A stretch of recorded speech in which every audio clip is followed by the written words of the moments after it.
बिस्मिल्लाहिर्रहमानिर्रहीम। अस्सलाम वालेकुम नाजरीन, मैं हूं जमशेद अंसारी। नाजरीन, पाकिस्तान के सियासी हालात और लेटेस्ट डेवलपमेंट्स के हवाले से आज मैंने खुसूसी तौर पे ज़हमत दी है सदीक जान साहब को। अस्सलाम वालेकुम सदीक जान साहब। वालेकुम अस्सलाम। सदीक जान साहब, गुज़श्ता दिनों एक ख़बर आई, 1 सितंबर को इस्लामाबाद हाई कोर्ट ने नवाज़ शरीफ साहब को हुक्म दिया कि 10 सितंबर तक आप सरेंडर कर दें। बिल्कुल। नवाज़ शरीफ साहब ने सरेंडर नहीं किया। उसके बाद इस्लामाबाद हाई कोर्ट ने उनके नाकाबिल ज़मानत वारंट की गिरफ्तारी जारी की है। बिल्कुल। और पहले जो इस्लामाबाद हाई कोर्ट के जो वारंट थे वो लंदन हाई कमीशन के ज़रिए नवाज़ शरीफ साहब को भिजवाए गए, लेकिन उन्होंने वसूल नहीं किए। अब अचानक से नवाज़ शरीफ साहब ने ये फ़ैसला कर लिया है कि वारंट गिरफ्तारी जो है वो हमने उसकी तामील करनी है और वसूल करने हैं। तो ये अचानक ये फ़ैसला क्यों कर किया नवाज़ शरीफ साहब ने? क्या वो वापसी का इरादा रखते हैं या इसके क्या मान लिए जाएँ? देखें, आपने दुरुस्त कहा, जब इस्लामाबाद कोर्ट ने 1 सितंबर को हुक्म दिया कि नवाज शरीफ को 10 सितंबर तक सरेंडर करें, 9 सितंबर तक, उस वक्त फिर आपको पता है दिसंबर के पहले हफ्ते में ही मोहम्मद ज़ुबैर साहब गए मिलने।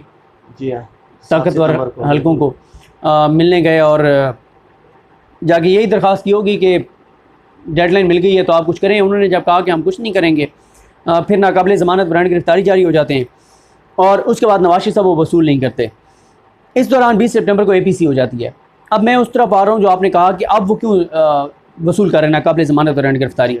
मेरा नहीं ख्याल कि उन्होंने वापस आने, और ना ही उन्होंने वापस आने का फ़ैसला किया है, बल्कि मैं तो अब अपनी उस खबर पर कायम हूँ कि नवाज शरीफ ने अपनी पूरी ज़िंदगी में लंदन रहने और पाकिस्तान कभी ना आने का फ़ैसला कर लिया है। और यानी अल्ताफ़ हुसैन सानी वो बन गए। हाँ, बिल्कुल बिल्कुल ऐसी है। अब मसला ये है कि नवाज शरीफ साहब ने अब ये क्यों कहा कि मैं तैयार हूँ वारंट गिरफ्तारी जो है वो रिसीव करने के लिए। उसकी 3-4 वजूहत हैं। पहली वजह यह है कि वो वसूल ना भी करते तो उसमें मसला ये था कि एक केस में तो ऑलरेडी इश्तिहारी हो चुके हैं। इश्तिहारी 1 बार हों, 2 बार हों, 3 बार हों, 4 बार हों, इश्तिहारी वो जैसे ना कि डिग्री होती है, इश्तिहारी होता है। एक में भी इश्तिहारी हुआ है तो उसका राइट ऑफ ऑडियंस ख़त्म हो गया, उसके वकील को कहीं नहीं सुना जा सकता पूरे पाकिस्तान की अदालतों में। 2 में कर दें, 3 में कर दें, एक बंदे ने आना ही नहीं है, सही, तो आप जो मर्जी करते हैं। दूसरी इसकी वजह यह है कि जब उनको उनके वकला ने बता दिया होगा कि जब वारंट गिरफ्तारी गए, रऊफ़ अब्दुल हन्नान लेकर गए, उनके शरीफ ख़ानदान के मुलाजिम याकूब ने लेने से इनकार किया। सही, अदालत में ये चीज़ रिकॉर्ड पर आ गई। तो एक तरह से ये आप कह सकते हैं कि सर्व हो गए, वारंट सर्व हो गए, मिल गए, वो जो एक टेक्निकली फॉर्मेलिटी जो है वो पूरी हो गई। तीसरी बात यह है कि उनके वकला ये भी एतराफ़ कर चुके हैं कि हाँ, हमने नवाज शरीफ साहब को कन्वे कर दिया कि आपके वारंट गिरफ्तारी जो है वो जारी हो चुके हैं। क्योंकि जस्टिस आमिर फ़ारूक साहब ने ये कहा कि कानूनी तौर पर, आइनी तौर पर, जहाँ पे स्टेट की प्रोसिक्यूशन टीम की, प्रोसिक्यूशन के इदारों की रिस्पॉन्सिबिलिटी है, वहीं पर वकील की भी ये जिम्मेदारी है कि वो अपने क्लाइंट को अदालत के सामने पेश करने के लिए अपना किरदार अदा करे। ये अदालती फैसलों में भी है। सही। अब इस सब के बाद ये नवाज शरीफ ने आपने कहा है कि मैं वसूल करने को तैयार हूँ, उसकी वजह ये है जो मुझे लगती है, क्योंकि नवाज शरीफ साहब ने पाकिस्तान की फ़ौज के ख़िलाफ़ एक ऐसी तकरीर की है जिस तकरीर के बाद उन्होंने अपनी सियासी पनाह के केस को मजबूत कर लिया है। और अब वो वारंट गिरफ्तारी जारी करेंगे, वहाँ के अदारों को दिखाएंगे, कहेंगे कि जी मैंने 20 को तकरीर की फ़ौज के ख़िलाफ़, उसके बाद ये देखें मेरे वारंट गिरफ्तारी जारी हो गए। हालांकि मैं आपको बता दूं ये वारंट गिरफ्तारी उससे पहले के हैं। यानी आप ये कहना चाह रहे हैं कि वो सियासी पनाह की दरख्वास्त दे सकते हैं और उसके लिए अपना एक केस बिल्टअप करना चाह रहे हैं। बिल्कुल, वो आप देखें ना, वो यही कहेंगे, क्योंकि बहुत सारी चीज़ें अब हमें पता चल रही हैं कि नवाज शरीफ साहब ने अपने उन केसेस के दौरान वो बातें क्यों कही थी। क्योंकि उनके जहन में प्लान था पहले से। जब उन्होंने अदालत के अंदर पेश हुए, एहसाब अदालत में, तो उन्होंने कहा जी मेरे खिलाफ ये इसलिए किया जा रहा है कि ये इस्टेब्लिशमेंट करवा रही है, ये फ़ौज करवा रही है, मैंने सर झुका के नौकरी करने से इनकार किया, वो सारी बातें। फिर मुझे क्यों निकाला वाला वो जो सारा रोना रोया उन्होंने, फ़ौज पे हमले किए, वो सारी चीज़ों को मिला के, और ये जो उनकी ये तकरीर थी, इसका हमें यह भी बताया गया है कि इदारों के पास इत्तला आ गई है कि नवाज शरीफ साहब जो हैं उनकी इस तकरीर का इंग्लिश में उसको ट्रांसलेट किया गया और बहुत से इदारों को भिजवाई गई है। अब नवाज शरीफ साहब अपना केस जो बिल्ड करेंगे लंदन के इदारों के सामने, यूके के इदारों के सामने, जो कि लंदन में वो अगर रह रहे हैं तो क्यों रह रहे हैं, पाकिस्तान से उनके वारंट गिरफ्तारी जारी हुए तो क्यों हुए। वो ये बताएंगे कि क्योंकि मैं पाकिस्तान की फ़ौज के ख़िलाफ़ हूँ, क्योंकि मैंने पाकिस्तान की फ़ौज के ख़िलाफ़ तकरीर किया है। वो बकौल उनके वो कहेंगे क्योंकि मैंने फ़ौज को एक्सपोज़ किया है, क्योंकि वो ये समझ रहे हैं वो एक्सपोज़ कर रहे हैं, हालांकि वो हमले कर रहे हैं, फ़ौज पे बदनाम कर रहे हैं, लोगों को इश्तिहाल दिला रहे हैं। और ये बात जहन में रखें, कनाडा, UK, USA, इस तरह के मुल्कों में सियासी पनाह एक ही सूरत में फ़ौरन मिलती है, जब आप पाकिस्तान की फ़ौज को कंट्रोवर्शियल बनाएं, उस पर हमला करें, उसको कमज़ोर करें और ये आप साबित कर दें कि झूठे मूठे सबूतों के साथ ही कि मुझे ये थ्रेट्स हैं, ये देखें मेरे। और नवाज शरीफ साहब तो कहेंगे ये मेरे ब्रांड की गिरफ्तारी जारी हो गई क्योंकि मैंने फ़ौज के ख़िलाफ़ तकरीर की है। तो इसलिए अब नवाज शरीफ साहब ब्रांड की गिरफ्तारी शायद रिसीव करना चाहते हैं, जो बताया जा रहा है कि नवाज शरीफ साहब को टेंशन नहीं है ना, अब जब उन्होंने रहना ही उधर है। और मैं समझता हूँ कि बहुत मुश्किल है कि यूके के इदारे जो हैं वो पाकिस्तान की बात माने कि नवाज शरीफ को वापस भेजें। उसकी रीज़न ये है कि नवाज शरीफ साहब अब उनके लिए बहुत अहम हो गए हैं। एक ऐसा शख्स देखें, कराची में अल्ताफ़ हुसैन था, उसका पाकिस्तान की फ़ौज ने, रेंजर्स ने, कराची पुलिस ने, सिंध पुलिस ने कुर्बानियाँ देकर, सिविलियंस की भी गई और हमारी सिक्योरिटी फोर्सेस की भी गई, वहाँ पर वो अमन उन्होंने कायम किया। बलूचिस्तान के भी लोग उनके पास हैं, अलहदगी पसंद तंजीमों वाले, और वो सारे ये आपके जो इलाके हैं ये सारे पश्तून बेल्ट जो है, इधर PTM वाले हैं। पंजाब में उनके पास बंदा नहीं था और पंजाब बहुत इंपॉर्टेंट है इस हवाले से। तो पंजाब में अब उनको नवाज शरीफ साहब मिल गए हैं, तो वो क्यों नवाज शरीफ साहब को वापस भेजेंगे? सही सही सही। तो ये वजह है कि नवाज शरीफ साहब मेरे ख्याल ब्रांड गिरफ्तारी वसूल ये करने जा रहे हैं। सवाल है तो आपने देखा होगा माजी में कि सुहेल वड़ाइच साहब, हामिद मीर साहब, मुजीबुर रहमान शामी साहब, ये हमें डराते रहे नवाज शरीफ साहब से, ठीक है। पहले नज़रियाती बन गए, इनकलाबी बन गए, जेल में मौजूद नवाज शरीफ बाहर मौजूद नवाज शरीफ से ज़्यादा ख़तरनाक है। अब 1-2 दिनों से अगर आप इनके तज्जियों पर नज़र दौड़ाएँ तो मुजीबुर रहमान शामी साहब कल तज्जिया देते हुए ये कहते हैं कि हुकूमत जो है वो खुदकुश हमला कर रही है। मौलाना फजल रहमान साहब को नैब का नोटिस भिजवा के, और सुहेल वड़ाइच साहब ने भी आज यही कहा कि हुकूमत बाज रहे, वो आग से न खेले। इमरान खान साहब बाज आ जाओ, आग से मत खेलो वरना जल जाओगे। तो सवाल मेरा ये है कि क्या ये लोग पहले तो नवाज शरीफ साहब से डराते रहने, शरीफ ख़ानदान से मायूस हो गए और अब फजल रहमान साहब के जो ना वो पहलू में इन लोगों ने पना लेना शुरू कर दिए, या क्या समझें इस किस्म के तर्जीहों को? देखें, वो कहते हैं दुश्मन का दुश्मन दोस्त होता है। इस वक्त जो भी स्टेटस को चाहता है ना, जितने भी माफियाज हैं, जो भी बेनिफिशरी हैं इस करप्ट सिस्टम के, उन सब को सूट करता है वो पुराना सिस्टम, और उनको इमरान खान सूट नहीं करता। सही। मेरिट का निज़ाम उनको सूट नहीं करता।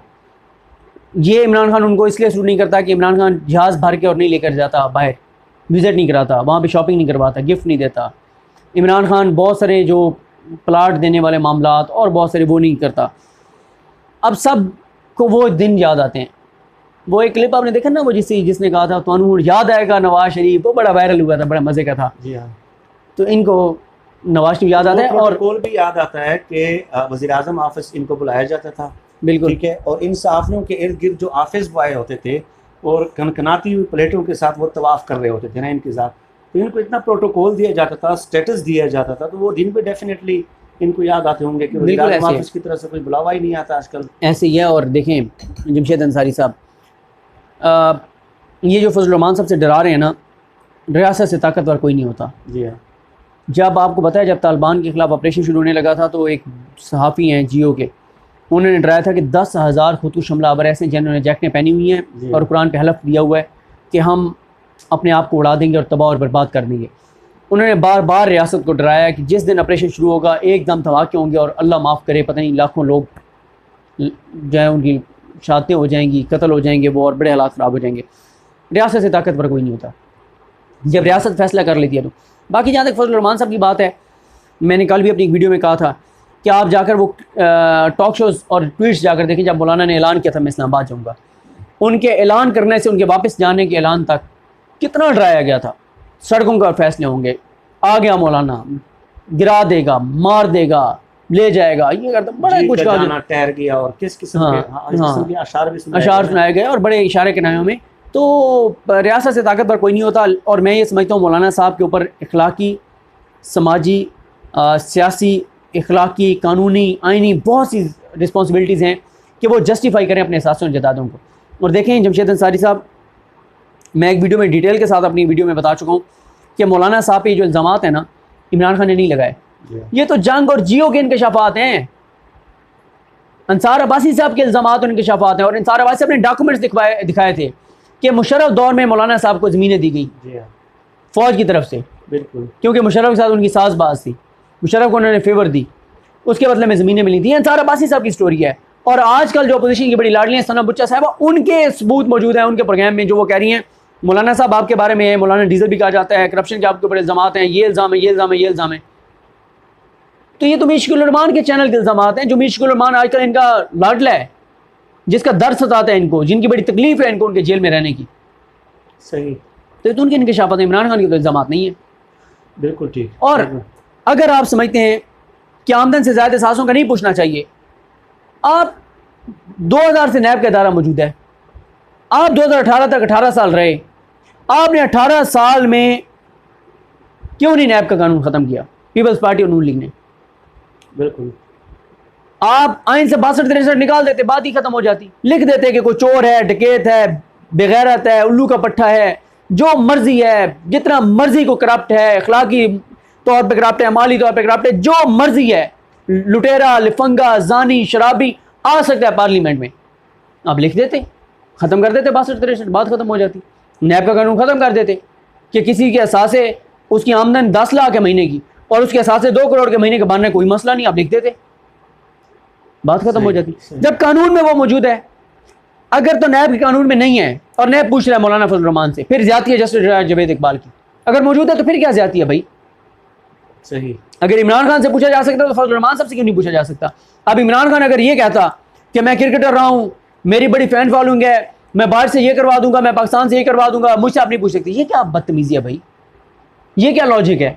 क्या आप उनसे पूछेंगे तो तबाही और बर्बादी हो जाएगी? और मुजीबुर रहमान शामी साहब कहते हैं ये मौलवी लोहे के चने हैं, ये कर देंगे, वो कर देंगे। और इतने सीनियर सहाफ़ी की इतनी स्वीपिंग स्टेटमेंट कि तमाम मौलवियों की करप्शन मिला के और उसकी कीमत जो है वो डिफेंस के एक प्लाट की कीमत के बराबर होगी या माल रोड की एक दुकान के बराबर होगी। तो अपने पेट्रोल पंप के साथ उनके साथ कंपैरिजन नहीं किया कि उसके बराबर होगी? वो मैं बहुत बात कर चुका हूँ। अच्छा, चलें, आज के लिए इतना ही नाज़रीन।